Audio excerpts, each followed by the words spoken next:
Dzisiaj będzie taki dosyć ciekawy temat dotyczący Rosji, Krymu, w zasadzie Ukrainy można by powiedzieć, bo chodzi mi głównie o Krym. Nie wiem, czy kiedyś słyszeliście na temat właśnie tajemniczej katastrofy UFO na Krymie. Jeśli nie, to oczywiście zalajkujcie i potem na końcu wyraźcie swoją opinię w komentarzu. Ale była taka sytuacja, miała ona miejsce 22 lipca 1974 roku o godzinie 12:40 w Jałcie, niedaleko Lograf Ridge, wydarzył się taki dosyć, bym powiedział, bardzo dziwny incydent, bo raporty donoszą o głośnej eksplozji, którą usłyszało kilka grup w ogóle turystów. Łącznie tą eksplozję usłyszało 60 osób. No i wspominając tamte wydarzenia, zgodnie te wszystkie osoby mówiły i twierdziły, że tam był taki obiekt w kształcie dysku, który rozbił się o pobliską górę. Zgodnie w ogóle z resztą opowieści, po zaledwie kilku sekundach UFO wzniosło się w niebo, jakby nigdy nic i gdzieś tam zniknęło z ich pola widzenia. W ogóle tym incydentem zainteresowali się zarówno ufolodzy, jak i policja. Urzędnicy w ogóle próbowali ustalić, czy samolot lub jakiś inny pojazd powietrzny nie rozbił się gdzieś tam w górach. No i na miejscu rzekomej katastrofy UFO jednak nie znaleziono praktycznie nic niezwykłego.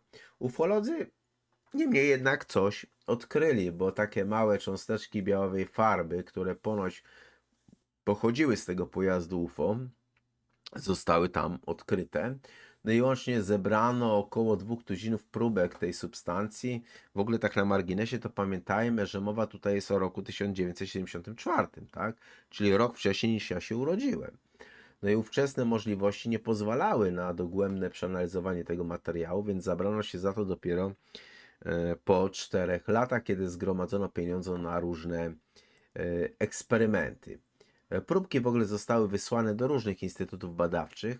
Okazało się, żeby było ciekawiej, że ta rzekoma farba ma pewne interesujące właściwości. Na przykład jej temperatura spalania wynosi około 2500 stopni. No i jest to bardzo dobry wynik, biorąc pod uwagę, że średnia temperatura spalania w ogóle farby statku kosmicznego wynosi mniej więcej 800 do 1300 stopni.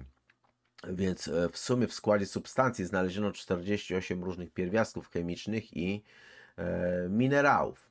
Krymski ufolog, niejaki Anton Anfałow, twierdził, że nawet w latach przedwojennych grzbiet lografu przyciągał UFO. No i obecnie liczba rejestracji UFO w tym regionie wynosiła około 12 do 15 przypadków na rok. Wśród badaczy i teoretyków spiskowych rodzą się różne takie w ogóle zrozumiałe pytania, teorie, jakoby pod grzbietem mogła znajdować się jakaś obca baza, nie?